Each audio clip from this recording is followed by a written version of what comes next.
CSR के chapter number 7 के ऊपर आते हैं कुछ हॉट टॉपिक्स जो चैप्टर नंबर 7 के हिसाब से आपको पता होने चाहिए। जब आप सीएसआर का पेपर अटेम्प्ट कर रहे हो तो कौन से हॉट टॉपिक्स के ऊपर और ध्यान रखने का। Well, you can pay attention to chapter number 7 में। यस, ये triple bottom line approach CSR में एक हॉट टॉपिक रहा है। दैट इज टीबीएल अप्रोच कैसे चलता है। ओवरऑल सीएसआर के अंदर ये रहता है कि जो हम लोग ने एक्टिविटीज की थी तो पीपल प्लानेट एंड प्रॉफिट्स को किस तरीके से हेल्प करेगा, ये ओवरऑल अप्रोच कैसे रहेगा और सीएसआर का इम्पैक्ट असेसमेंट कैसे होगा। तो एग्जाम में अगर क्वेश्चन आता है किसी रिस्पेक्ट में तो आप ये चेक कर लेना कि आपको इम्पैक्ट असेसमेंट के बारे में क्या बताया जा रहा है और ओवरऑल अप्रोच के बारे में क्या क्या बताया जा रहा है। ओके, देन हाँ, ये वाला part, what are the advantages of CSR impact assessment. तो जब आप सीएसआर के इम्पैक्ट असेसमेंट करते हो तो क्या क्या चीजें देखते हो। You can expect direct questions, हो सकता है आपको सिचुएशन बना के दे कि सीएसआर का इम्पैक्ट असेसमेंट के ऊपर झगड़ा चल रहा है और हमारे सीएस ने बोला भाई सीएसआर का इम्पैक्ट असेसमेंट होना चाहिए। तो चेयरमैन आपसे जानना चाहता है भाई सीएसआर के इम्पैक्ट असेसमेंट में क्या क्या फायदे होते हैं, what are the advantages of CSR impact. So if that situation that we are confronted with, in that case, definitely you can understand impact assessment और उस रिपोर्ट को आप बना सकते हो। Okay, then next important topic और hot topic you can say, because इसमें importance का कोई रोल नहीं है, this is a open book, so I am giving you some hot topics that will help you to understand for your exams. Okay, so yes, principle of impact assessments क्या है, what is the method of types of impact assessments. So the impact assessment के पीछे what is the nature, why if you have C of project, will you be able to do an impact assessment, what will be the benefit of that, and how will you make it happen. Okay, so if you get this kind of questions आप उसको भी address कर सकते हो, what is the impact assessment, social impact life cycles पे कैसे impact करता है, even that can be addressed with the nature of CSR. Not only that, okay, CSR में these are some, okay, just a minute, ये तो मैंने किया।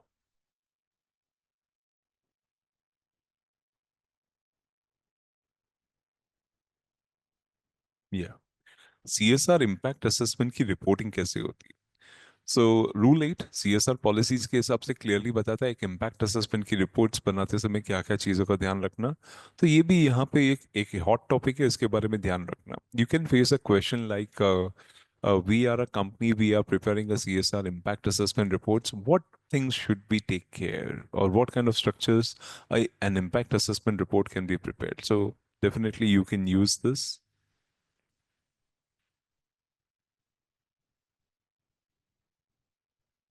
Okay. And ये जो कुछ केस स्टडी दिए हैं, best practices in CSR impact assessment, as I told you earlier also, इसको थोड़ा पढ़ के जाने का आइडिया क्या रहता है। देखो, generally we write the answers as per section 135 as per the CSR rules वगैरह, हम वही लिख देते हैं। लेकिन if you have read a case study तो आपको एक एडवांटेज पॉइंट ये मिलता है कि मैं अगर अपना आंसर डिस्कस कर रहा हूँ और फिर मेरे को मालूम पड़ा सिमिलर एक केस स्टडी थी जैसे H D F C NHPC इसकी, तो I can write that in my answers also. They are like my presidents, जैसे केस क्लॉज लिखते हैं, they are like my presidents. तो H D F C bank ने भी impact assessment so and so करवाया था, उसमें उन्होंने ये किया था। So that shows the examiner that you have read the subject well, और आपको ये पता है, और वैसे भी ओपन बुक से लिख रहे हो, तो आपको सिर्फ ये याद रखना है कि इस दिए हुए क्वेश्चन को मैं किससे कोरिलेट कर सकूं। Okay, that's all you have to remember. Then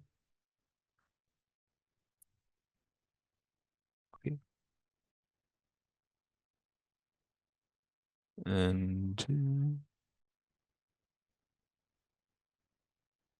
या चलो, चैप्टर 7 तो हो गया। अब आते हैं सोशल गवर्नेंस के ऊपर। सोशल गवर्नेंस में क्या क्या हॉट टॉपिक्स हैं जो आपको पता होने चाहिए, और जैसे मैंने आपसे पहले भी कहा था, आपके पास ईएसजी की बुक्स, आपके पास सेटिंग अप अ बिजनेस की बुक्स, ये आप एडिशनली कैरी कर सकते हो सोशल गवर्नेंस के आंसर लिखने के लिए, तो that will give you an idea.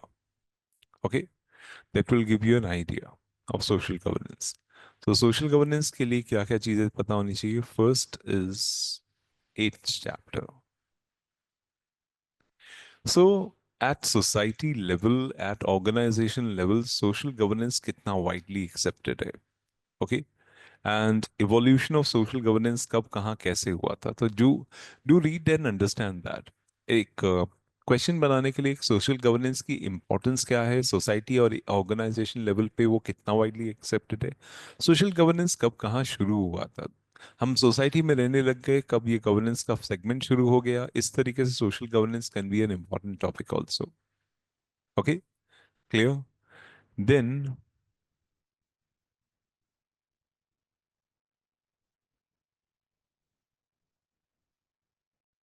companies behavior regarding social governance, that becomes one more important topic. Okay, hot topic है। इसके ऊपर भी एग्जामिनर आराम से क्वेश्चन बना सकता है कि कंपनी सोशल गवर्नेंस के ऊपर किन चीज़ों के ऊपर फोकस करती है, एक सोशल गवर्नेंस के डिफरेंट एरियाज कैसे, हम इसको कैसे प्रायोरिटाइज कर सकते हैं।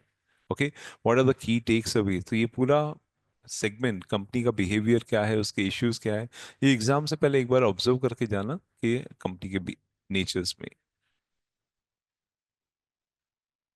ओके, फिर ये कुछ केस स्टडीज है इक्वल एम्प्लॉयमेंट अपॉर्चुनिटीज के बारे में, employment equality in gender equality in diversity, इस टॉपिक को भी रीड करके जाना। और ये जो कुछ केस स्टडीज दिए गए हैं जैसे टाटा का इक्वल एम्प्लॉयमेंट, इसको भी रीड करके जाना। अगर मैं आपको बोलूं कि मेरी कंपनी में इक्वल अपॉइंटमेंट अपॉर्चुनिटी के लिए कोड ऑफ कंडक्ट ड्राफ्ट करना है, तो what can be your suggestion? अब यहाँ पे बना बनाया कोड है। ओके, देखो एग्जाम में टाटा ग्रुप का कोड करके नहीं लिखे लेंगे, लेकिन आपको पता है यहाँ पे बना बनाया कोड है, I can use it to write my answer for this purpose. तो आपको ये याद रखना है कि हमारे दिए हुए एग्जाम्पल में कौन सा एग्जाम्पल वहां पे है। ओके,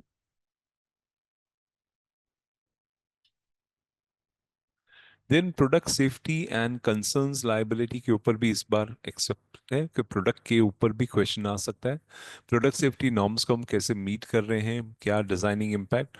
सो मैं आपको एक आराम से क्वेश्चन बना के दे सकता हूँ, I am a manufacturing company, मैंने एक प्रोडक्ट बनाया था, प्रोडक्ट की सेफ्टी, उसके अंदर जो क्वालिटी है उसको मेंटेन रखने के लिए मुझे कुछ नॉर्म्स चाहिए। तो मैं आपसे पूछ सकता हूँ कि बताइए आप क्या सजेशन देना चाहेंगे प्रोडक्ट सेफ्टी उसकी लाइबिलिटी के बारे में।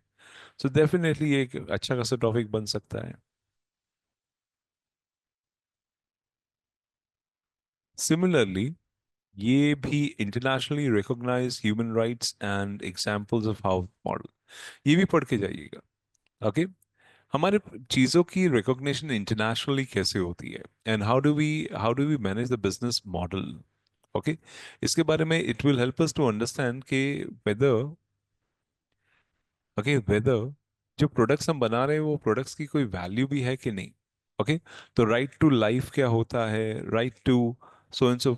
तो यहाँ पे आप एक सेंस समझ पाते हो कि ह्यूमन राइट्स पे इसका इम्पैक्ट कैसे पड़ता है चीजों का, सोसाइटी इसको एक्सेप्ट कैसे करती है। ओके, अगर हम लोग, मैं आपसे पूछूं कि इंटरनेशनली हमारे जो चीजें जा रही है वो कैसे एक्सेप्ट की जाएगी, या ह्यूमन राइट्स के ऊपर हमारे इस कंपनी का इम्पैक्ट कैसे है, तो आप इस राइट टू लाइफ, इस right to subject to torture cruelty, इन सब के ऊपर भी डिस्कशंस कर सकते हो। इन चीजों का ध्यान रखते हुए हमें हमारे डेवलपमेंट बिजनेस प्रोडक्ट्स के ऊपर ध्यान रखना चाहिए। Okay, then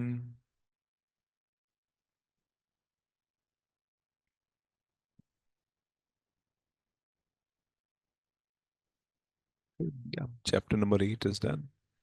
chapter number 9, social stock exchange. Okay, quite important chapter रहा है। क्लियर? सोशल स्टॉक एक्सचेंज के हिसाब से क्या क्या चीजें आपको देखनी चाहिए, चलो वो भी देख लेते हैं।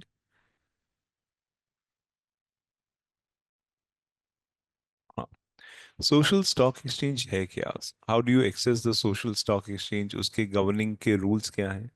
इंपॉर्टेंट चैप्टर इसलिए क्योंकि सेबी का सोशल स्टॉक एक्सचेंज रेगुलेशंस अपने आप में है, और जैसे पढ़ते समय हमने देखा भी था कि सोशल स्टॉक एक्सचेंज है क्या, यहाँ से लेके नीचे तक का पूरा पार्ट पढ़ते जाना तो एक आइडिया मिल जाएगा। सोशल स्टॉक एक्सचेंज का पूरा टॉपिक आपने स्टडी कर लिया, अंडरस्टैंड कर लिया, एग्जाम में आ सकता है, बिल्कुल आ सकता है। सोशल स्टॉक एक्सचेंज के नॉर्म्स क्या है, उसकी एक्सेप्टेबिलिटी क्या है, तो एक बार उसकी अंडरस्टैंडिंग लेके जाना। ठीक है। यहाँ पे in eligibility for raising funds भी एक हॉट टॉपिक रहेगा सोशल स्टॉक एक्सचेंज के हिसाब से। And issuance of zero coupon principal bond. तो आइडिया मैंने आपको पहले भी दिया था कि इसके अंदर आपका कोई बॉन्ड में कोई आपको इंटरेस्ट नहीं मिलने वाला। ओके। ना बॉन्ड में कोई इंटरेस्ट मिलने वाला है, ना बॉन्ड में कोई आपको एक्सेप्टेंस मिलने वाला है। आप इस स्टॉक एक्सचेंज के अंदर ये क्लियरली समझ सकते हो कि इस स्टॉक एक्सचेंज में आप फंड्स रेज करने वाले हो। Okay. For a particular purpose. तो सोशल स्टॉक एक्सचेंज के नॉर्म्स के हिसाब से जीरो कूपन प्रिंसिपल बॉन्ड्स वगैरह, ये यहाँ पे ये चीज देख के जाना। देन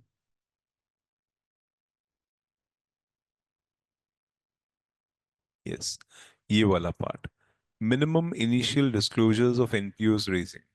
सो आईसीडीआर के डिस्क्लोजर रिक्वायरमेंट्स क्या है? अगर जैसे मेरी कंपनी सोशल स्टॉक एक्सचेंज के हिसाब से लिस्ट हो रही है, तो लिस्ट होते समय इसको क्या क्या रिक्वायरमेंट्स मीट करने चाहिए आईसीडीआर के नॉर्म्स के हिसाब से, ये क्या क्या चीजें मीट करेगी, तो एक सोशल स्टॉक एक्सचेंज पे इशू के हिसाब से क्या क्या चीजें ध्यान रखनी चाहिए। That's what you can study in social stock exchange का मिनिमम इनिशियल डिस्क्लोजर की रिक्वायरमेंट। तो होगा क्या, अगर एग्जामिनर आपको ये सिचुएशन देता है और आपसे ये पूछता है, तो आपके पास एक पूरी रेडीमेड लिस्ट है। तो ये बात जरूर देख के जाना। देन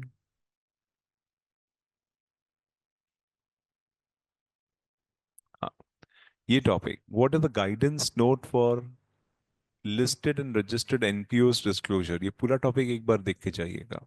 सो एक ड्राफ्ट गाइडेंस नोट बना हुआ है, जैसे ऑर्गेनाइजेशन का नाम क्या होगा। मतलब अगर मैं आपसे सिंपल से एक एनपीओ के तौर पे एक नोट बनाने के बारे में बोलूं, तो यहाँ पे नाम है, देखो यहाँ पे लिखा गया है, legal and popular name, location discuss कर लो, विजन मिशन स्टेटमेंट। तो इस तरह से आप एक पूरा नोट बना सकते हो डिस्क्लोजर के नाम से, कि एक सोशल स्टॉक एक्सचेंज के नाम पे, अगर मैं खुद एक सोशल स्टॉक एक्सचेंज हूँ और मुझे डिस्क्लोजर्स के लिए आपसे गाइडेंस चाहिए, तो ये नोट आपको हेल्प कर देगा गाइडेंस फ्रेमवर्क बनाने के लिए। Okay. And governance disclosures. Yes. So various governance disclosures क्या रहेंगे, इसके ऊपर भी नोट रेडीमेड बन जाता है। ओके। सो ये भी एक नोट के तौर पे काम आएगा। अगर मैं बोलता हूँ मैं सोशल स्टॉक एक्सचेंज हूँ और मुझे गवर्नेंस करने हैं, आपसे कंसल्टेशन लेता हूँ, मैं गवर्नेंस डिस्क्लोजर कैसे कर पाऊँ, तो आप बताओगे ओनरशिप डिस्क्लोजर, गवर्नेंस डिस्क्लोजर, इस तरह से अलग अलग डिस्क्लोजर्स आप कर सकते हो। तो सोशल स्टॉक एक्सचेंज के ऊपर अलग अलग डिस्क्लोजर्स इस तरीके से हो सकते हैं। Plus approach, exactly. ओके। ये पूरा पार्ट 232 पेज पे, अप्रोच कैसे रखनी है। तो ये छोटे छोटे क्वेश्चंस रह सकते हैं सोशल स्टॉक एक्सचेंज के हिसाब से। ओके। बेसलाइन स्टेटस क्या हो सकता है, पास्ट परफॉर्मेंस का ट्रेंड कैसे देख सकते हो। मतलब अगर मैं आपको एक सिचुएशनल बेस्ड केस स्टडी दूं, ऐसे छोटे छोटे केस क्वेश्चंस डाल दूं, तो एटलीस्ट आपको एक आइडिया होना चाहिए कि ये किस कंटेक्स्ट में बात कर रहा है। ये अप्रोच के कंटेक्स्ट में बात कर रहा है ऑफ दिस चैप्टर। ओके। सो एक अप्रोच कैसे रखने का है सोशल स्टॉक एक्सचेंज को, और चाहिए तो ये ऊपर के भी क्वेश्चंस देख सकते हो, the guidance note for enterprises. तो ये जो छोटे छोटे क्वेश्चंस हैं, this will help you to understand कि एग्जाम में अगर मुझे ये क्वेश्चन आया तो ऑलरेडी इसके आंसर दिए हुए हैं, बिल्कुल दिए हुए हैं। ओके। इसके आंसर्स ऑलरेडी दिए हुए हैं और उसके आंसर्स को बस स्टडी करके जाने का है। देन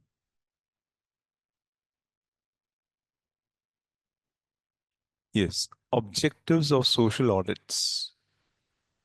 ये हाँ, ये आया सोशल ऑडिट। सोशल ऑडिट होता क्या है? सोसाइटी में एक्सेप्टेड जो चीजें चल रही है वो वाइडली एक्सेप्ट हो रही है, और सभी के आईसीपीआर के हिसाब से हम जो गाइडलाइंस लेके डाले उसको पर्पस के लिए, जैसे जीरो बॉन्ड इशू कर रहे हैं, पैसा रेज कर रहे हैं, तो उसका खर्चा भी तो होना चाहिए। इसलिए सोशल ऑडिट के नॉर्म्स को, उसके ऑब्जेक्टिव्स को एक बार अच्छे से देख के जाना, that will again help you. And another,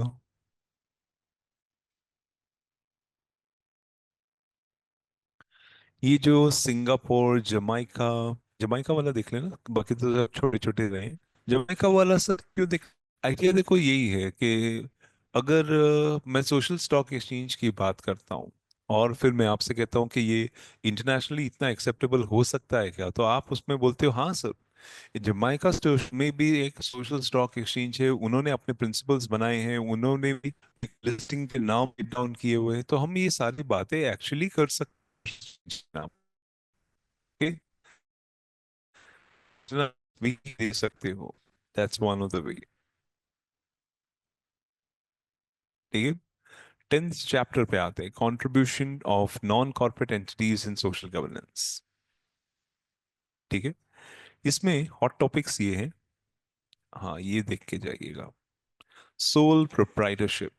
okay, sole proprietorship की कैरेक्टरिस्टिक्स, उसके एडवांटेजेस, डिसएडवांटेजेस, रजिस्ट्रेशन, टैक्सेशन, सब जितना भी कुछ है। ओके, मतलब आपको ये पूछा जा सकता है कि वैसे भी आपने सेटिंग अप ऑफ बिजनेस में देखा होगा, लेकिन फिर भी आपको ये पूछा जा सकता है कि सोचा है कि business चालू करने के बाद, क्या लगता है एक सोल प्रोप्राइटरशिप एक अच्छा बिजनेस होगा? क्या फायदे होंगे? कुछ फायदा कुछ सोल प्रोप्राइटरशिप से मिलता भी है क्या? तो अगर आप उसकी डिटेल कैरेक्टरिस्टिक ओनरशिप वगैरह डिस्कस करोगे तो उसको समझा सकते हो कि सोल प्रोप्राइटरशिप के क्या फायदे हैं और किस तरीके से चलता है। Clear? Then,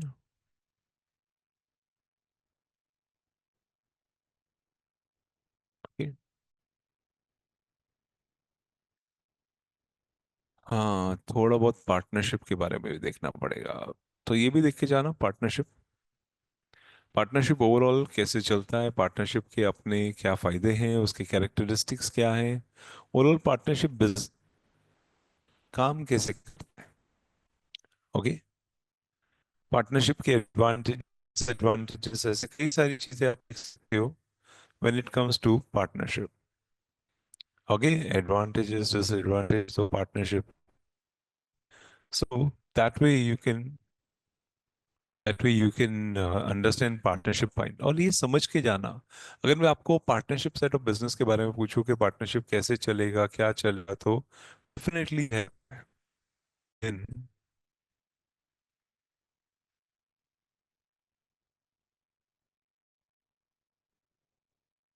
yes, contribution of non-corporate entities and NGOs, NGOs non corporate entities. अब इसके ऊपर भी केस सिचुएशन बन सकती है बिल्कुल। अगर हम लोग एक एनजीओ बना रहे हैं, ओके, अगर हम एक एनजीओ बना रहे हैं, इंडस्ट्रियल यूनिट्स, लेबर यूनिट्स, ऐसे कई सारी चीजें बनाई जा रहे हैं, नेशनल डेवलपमेंट का प्रोग्राम कर रहे हैं, ह्यूमन रिसोर्सेज का प्रोग्राम कर रहे हैं, तो इसकी तरफ से आने वाले कॉन्ट्रीब्यूशन को हम मैनेज कैसे कर सकते हैं, how do we manage them, how do we tackle them. Okay, ये उसका नेचर बन सकता है।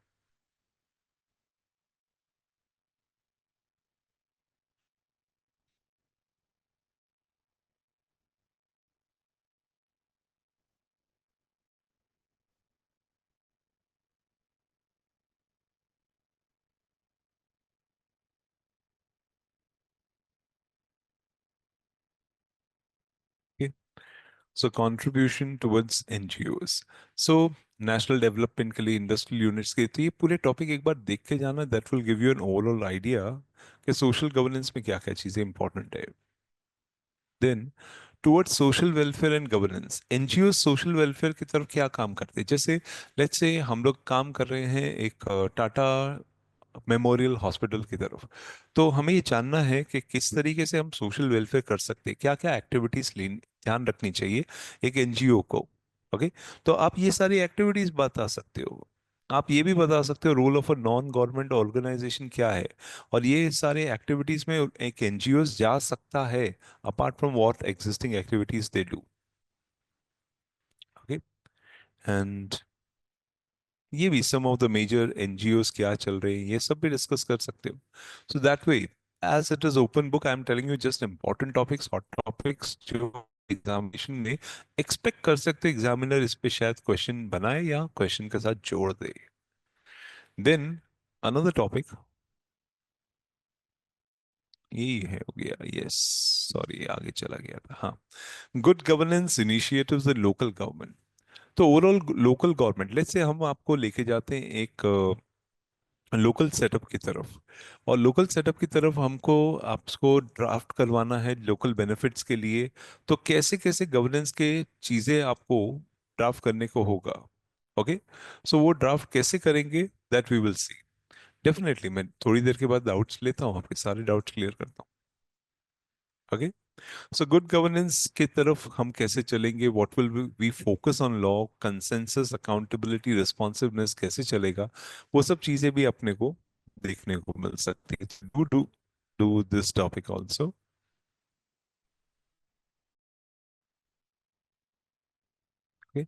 11 चैप्टर से, यस, ये रूल्स एंड रेगुलेशंस क्या होते हैं, ये जो procedures for registration of societies क्या होता है, ये पार्ट एक बार जरूर देख के चले जाना। एक सोसाइटी को बनाने का तरीका क्या है, what is the procedure, what is the rules regulations, society के बाईलॉज कैसे बनते हैं। ओके, जनरल सिंपल क्वेश्चन भी हो सकता है, सोसाइटी को बनाने का तरीका क्या है, how do we make a society and what is the nature of the society. Okay, then when members treated as strangers। Okay, ये सोसाइटी में सोसाइटी अपने मेंबर्स के खिलाफ ही कब एक्शन ले सकती है। So and property of the society vest with the society. So एक एजुकेशनल सोसाइटी, एक कोलैबोरेटिव सोसाइटी अपने मेंबर्स के खिलाफ ही एक्शन कब ले सकती है और किस सिचुएशंस में ले सकती है। और एक सोसाइटी की प्रॉपर्टी किसी और की नहीं, सोसाइटी की खुद की होती है, तो सोसाइटी को उसको देखभाल करने के लिए क्या क्या करना चाहिए, even that you can understand in this.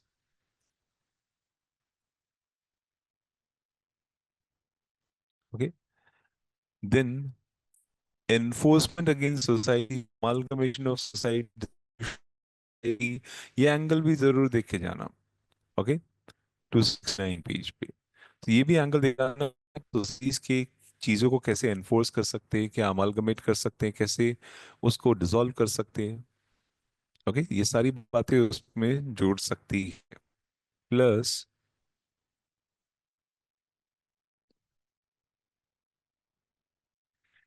Trust का क्लासिफिकेशंस क्या होता है, ट्रस्ट के अंदर अलग अलग तरीकों के सारे ट्रस्ट जो होते हैं वो जरूर देख के जाइएगा। इससे एक आइडिया मिल जाता है कि अगर मैं आपको ट्रस्ट फॉर्म ऑफ बिजनेस पूछूं, और या मैं आपसे पूछूं कि अलग अलग ट्रस्ट कैसे हो सकते हैं, या फिर एक ट्रस्ट को डेवलप कैसे किया जा सकता है, तो डेफिनेटली आप अलग अलग ट्रस्ट डिस्कस कर सकते हो। एग्जामिनर ये भी कर सकता है, दो ट्रस्ट के बीच में डिस्टिंग्विश भी पूछ ले, या ये भी आपसे समझने की कोशिश करे कि आपको चार ट्रस्ट के नाम दे दिए जाए और ये पूछेगा कि इस चार ट्रस्ट में से, इन चार ट्रस्ट में से कौन सा बेटर है, या इनकी ट्रस्ट की फीचर्स क्या है, तो आप सारी चीजें डिस्कस कर सकते हो।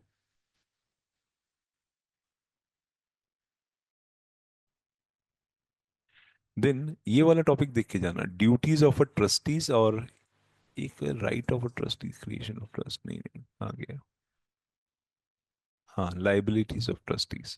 तो ये टॉपिक जरूर देखे जाना कि ट्रस्टी की ड्यूटीज क्या होती है, बिकॉज इसी के अंदर छोटे छोटे क्वेश्चंस बन जाते हैं। एक ट्रस्टी ने अपने काम के समय सो एंड सो चीज की कॉम्प्रोमाइज कर दी, आपको क्या लगता है ये ट्रस्टी ने ठीक किया। ओके, तो ये छोटी छोटी ड्यूटीज बनती जाती है। या ट्रस्टी ने इमूवेबल प्रॉपर्टी का प्रॉपर से ध्यान नहीं लिखा, आज उसकी वैल्यू डेप्रिशिएट हो गई, तो क्या ट्रस्टी की गलती थी, या ट्रस्टी ने सही सही तरीकों से साइन नहीं किया, या ट्रस्टी की लाइबिलिटी कब आती है, ब्रीच ऑफ ट्रस्ट कब होता है। तो ये टॉपिक्स इंपॉर्टेंट है, पहले पेपर में भी आ चुका है, तो एक बार जरूर देख के जाइएगा, it will help you to understand things proper. And yes, trust का रिवोकेशन कब होता है, when does a trust come to an end, और इसके पहले के भी टॉपिक देखना, एक्सटेंशन ऑफ ट्रस्ट, ट्रस्ट का एक्सटेंशन कब होता है, ट्रस्ट का रिवोकेशन कब होता है, तो when does a trust come to an end, ये टॉपिक जरूर लिखे जाना, दैट विल हेल्प यू। फिर आते हैं नेक्स्ट चैप्टर पे, partnership firms. Okay, partnership firms क्या होते हैं, पार्टनरशिप फर्म्स के एसेंशियल क्या है, that way you can see. बाकी इसके अंदर हो सकता है जो पीछे आपको दिया है, पार्टनरशिप फर्म्स के लिए कोई डीड बना दो, या पार्टनरशिप फर्म्स के लिए न्यू पार्टनर ऐड हुआ चला गया, वो सब चीजें भी आपको क्वेश्चंस तौर पे आ सकते हैं। If they are focusing on partnership firm, तो मैं एक्सपेक्ट कर सकता हूँ एक पूरा पैराग्राफ और पार्टनरशिप के बारे में पूरा पूछा जा सकता है इजीली। ठीक है, तो ये पॉइंट्स याद रखना, what are the contents of a partnership deed. हाँ, यही बोल रहा था कि अगर कल को आपको बोला जाए एक पार्टनरशिप डीड को ड्राफ्ट करना है, तो एक्चुअली पूरी ड्राफ्टिंग करना तो मुश्किल हो जाएगा, लेकिन आप कंटेंट्स बता सकते हो डीड की इंपॉर्टेंस क्या है और डीड के अंदर क्या क्या चीजें आती। ओके, और अगर आपसे कंटेंट के अंदर फैक्ट्स देंगे तो फैक्ट्स पुट अप करना, नहीं देंगे अज्यूम योर फैक्ट्स बोला तो ये सारा आप अज्यूमशन में डाल सकते हो। ओके, एंड इसके साथ साथ क्लासिफिकेशन ऑफ पार्टनरशिप्स याद रख लेना। अलग अलग नेचर की पार्टनरशिप होती है, कभी कभी पार्टनरशिप के ऊपर ना एक ही कंटेक्स्ट में पूछ देते हैं विल वाली पार्टनरशिप क्या होती है, पार्टनरशिप पर्टिकुलर वेंचर के लिए होती है वो क्या होती है, how do you tackle that, तो चेक कर लेना।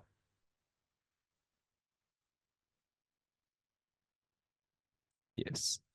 ओके, ये देख के जाना, minor as a partner, rights of a minor as a partner, minor की लाइबिलिटीज क्या होती है, माइनर के इलेक्शंस क्या होते हैं। ओके, और ये भी देख के जाना, relation of partners with each other, rights of a partners. तो एक दूसरे के ऊपर पार्टनर्स कैसे अपनी चीजों को एनफोर्स कर सकते हैं। इनफैक्ट पार्टनरशिप की सबसे खूबसूरती वही है कि आप एक दूसरे से काम करवा सकते हो, मैनेजमेंट, बिजनेस, कई सारी चीजों के हिसाब से। और पार्टनरशिप्स के राइट्स एंड लाइबिलिटीज क्या है, माइनर्स एंड लायबल कब होंगे, ये भी चीजें आप पार्टनरशिप के अंदर कवर कर सकते हो। ओके, देन हाँ, ये भी आप देख सकते हो, मैं जो भी बोल रहा था, dissolution partner, outgoing partner, incoming partner. नहीं नहीं, एक मिनट। हाँ, liability of a incoming partner, liability of outgoing partner, impact of dissolution of a partner, death नहीं। हाँ, तो ये लाइबिलिटी ऑफ आउटगोइंग पार्टनर क्या रहती है, इनकमिंग पार्टनर कितनी रह सकती है, पार्टनरशिप का अगर डिसोल्यूशन हुआ तो किन चीजों का ध्यान रहेगा, डिसोल्यूशन ऑफ फर्म और डिसोल्यूशन ऑफ पार्टनरशिप में फर्क क्या हुआ, ये सब हम कर चुके हैं, तो एक बार ये रीड करना, ओपन बुक ही है। Okay, and dissolution of firm through court कब होता है। ओके, तो ये अलग अलग कंटेक्स्ट है डिसोल्यूशन के ऊपर ही, और ये मतलब आप 12th स्टैंडर्ड पास कर चुके हो तो आपको मालूम है ये उसके ऊपर प्रैक्टिकल सम्स भी हुआ करते थे अपने टाइम पे। तो सो इस कंटेक्स्ट को याद रखना पार्टनरशिप के हिसाब से। ठीक है। यस, तो ये तो चैप्टर का हो गया। हाँ चलो ठीक है।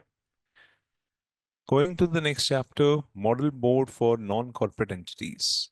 सो नॉन कॉर्पोरेट एंटिटीज के लिए मॉडल कोड ऑफ कंडक्ट क्या है, कैसे होता है, लेट्स अंडरस्टैंड दैट।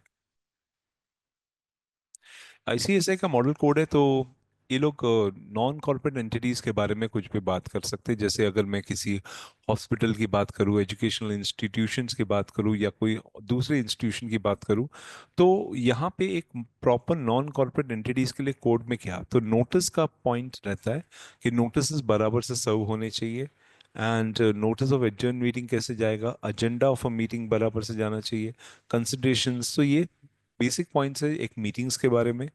तो आपके क्या सजेशंस है उसके बारे में, या फिर एक resolution bye circulation non corporate entity में पास हो सकता है क्या, या फिर what is the modification cancellation of resolutions and minutes of the meeting कैसे बनती है। आपसे सजेशन भी मांग सकते हैं कि नॉन कॉर्पोरेट एक एंटिटी है, वो मिनट्स बनवाना चाहती है, आपके क्या क्या सजेशन है। तो मिनट्स रिकॉर्डिंग कैसे होगा, जैसे आपकी housing cooperative society non corporate entity है, वो उन्होंने सोचा कि हर बार मीटिंग में हम चीजें डिस्कस करते हैं, फिर लोग बोलते हैं मैंने ये बोला था, मैंने ये बोला था, लेकिन चीजें लिखते नहीं है। तो why not to record the minutes, तो मिनट्स के लिए आपके क्या सजेशन है। तो यहाँ पे नॉन कॉर्पोरेट एंटिटीज में इस तरह के क्वेश्चंस भी आ सकते हैं। ओके, ये सारा मेंटेनेंस ऑफ मिनट्स ये सब पढ़ के जाना भाई। ओके, सब ये रीड करके जाना।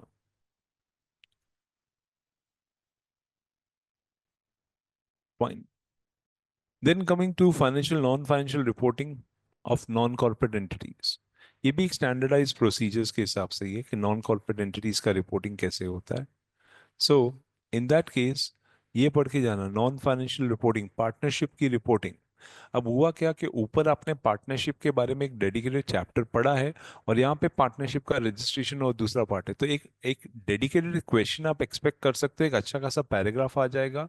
और याद रखना, एक पैराग्राफ पार्टनरशिप के रजिस्ट्रेशन, पार्टनर्स कौन होते हैं वो उधर है, और financial non financial reporting and partnership के बारे में इधर दिया है। अब अगर मैं आपसे पूछूं पार्टनरशिप का रजिस्ट्रेशन किधर होता है, तो इधर पढ़ना है, पार्टनर्स कौन कौन हो सकते हैं तो उधर पढ़ना है, ये चीज का ध्यान रखना बस। ओके,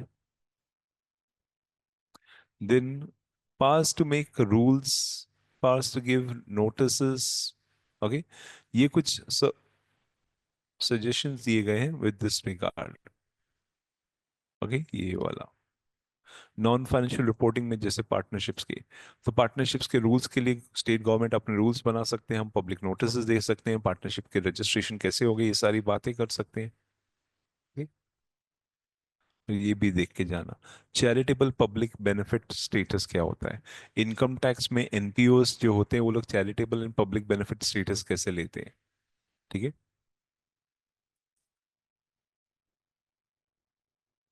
हाँ, आईसीएआई का technical guide for financial statement of non corporate, ये एक इंपॉर्टेंट टॉपिक था, जरूर देखे जाना। Balance sheet, profit loss, cash flow statements क्या रहते हैं, और ये लोग किस तरीके से आईसीएआई एक्सपेक्ट करता है कि नॉन कॉर्पोरेट एंटिटीज को रिपोर्टिंग करनी चाहिए। ठीक है। Practical sum I am not expecting, लेकिन थियोरटिकली वो आपसे ये चीजें जरूर पूछ सकते हैं। Okay, then coming to the next one. Okay, foreign funding of non corporate entities.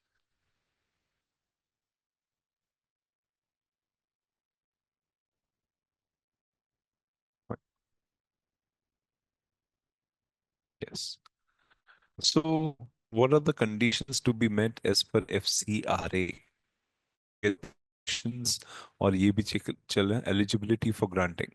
सो अगर आप एफसीआरए के हिसाब से पैसा लेना तो conditions इसके साथ में ये भी requirement to be met, prior permissions के हिसाब से क्या क्या चीजें अपने को चाहिए। Okay, and the person who is making the application will he get the prior permission और नॉट, ये सब चीजें आप चेक करके जा सकते हो। अब इसमें डेडिकेटेडली एफसीआरए के बारे में काफी हद तक डिस्कशन किया गया, another this could be a hot topic of discussion in social governance. एक और मैंने दिया था advisories for NGOs, foreign contribution लिए कुछ एडवाइजरी इशू की गई थी, और charter of association who can be granted permission FCRA, ये भी देख के जाना। ओके, तो एनजीओ एफसीआरए के अंदर ये भी पूछ सकते हैं कि अगर फॉरेन कंट्रीब्यूशन चाहिए किसी को तो क्या क्या चीजें कर सकते हो, तो you can ask for advisory, and charter of association के हिसाब से क्या क्या परमिशंस चाहिए वो भी आप देख सकते हो। दैट अपार्ट, ओके, बाकी पूरा पर्टिकुलर्स ब्रीफली डिस्कस किया गया है चार्टर के हिसाब से, पूरा अच्छे से चार्ट देख के जाना भाई। And good practice guidelines for NGOs as per the FATF norms क्या है, ये जरूर देख के जाना, it will help you understand कि what are the practice to be adopted. And yes, चाहिए तो ये भी देख सकते हो, illustrative list of permitted activities for different natures. So NGOs क्या क्या अलग अलग एक्टिविटीज कर सकते हैं, एजुकेशनल, रिलीजियस, इनफैक्ट अगर आप ये जानते हो तो ये सारी चीजें नॉन कॉर्पोरेट एंटिटीज ही है, religious, economic institutions, social institutions, ये सब अपने आप में नॉन कॉर्पोरेट है, कल्चरल इंस्टीट्यूशन सब नॉन कॉर्पोरेट एंटिटीज है, वो मार्केट में बहुत है। ठीक है। And local self governance. Okay, हमने याद है बोला था पंचायत सीरीज थी, ये सीरीज थी और कई लोगों ने देखी भी थी। तो exactly local self government governance का नेचर भी वैसे ही रहता है। So when we talk about local self governance, let's see and understand that. ये लोकल सेल्फ गवर्नेंस के डेफिनेशंस देख के जाना, इसमें आपको समझ में आएगा कि कौन सी अथॉरिटी, पंच क्या होता है, सरपंच क्या होता है, उप सरपंच क्या होता है, सेक्रेटरी ये सब क्या है, और इनके लिए हम लोगों ने गवर्नेंस के नॉर्म बनाए हुए हैं। ये लास्ट टाइम एक पूरा डिटेल्ड क्वेश्चन भी आ चुका है, अगर पास पेपर सॉल्व किया होगा तो आइडिया मिल चुका होगा। ये आईसीएसआई की गाइडलाइंस है, ये आप पूरी की पूरी रीड करोगे तो आई वुड से बेटर है, बिकॉज इसमें कुछ अलग से है नहीं, तो this guidelines I would say read for model code of governance के हिसाब से पूरी की पूरी गाइडलाइंस ही है। टाइम, प्लेस, मीट पे होती है, कैसे होती है, जगह है, पंच, पंचायत की चीजें हैं, और ये भी एग्री करना, रीडिंग सो प्रपोज कर रखा है, यस ये भी एक नॉन कॉर्पोरेट एंटिटीज है, म्युनिसिपल भी उसमें कवर हो सकते हैं, सबके लिए वो भी देखना होगा। सो do read that. Okay, so with this chapter is done.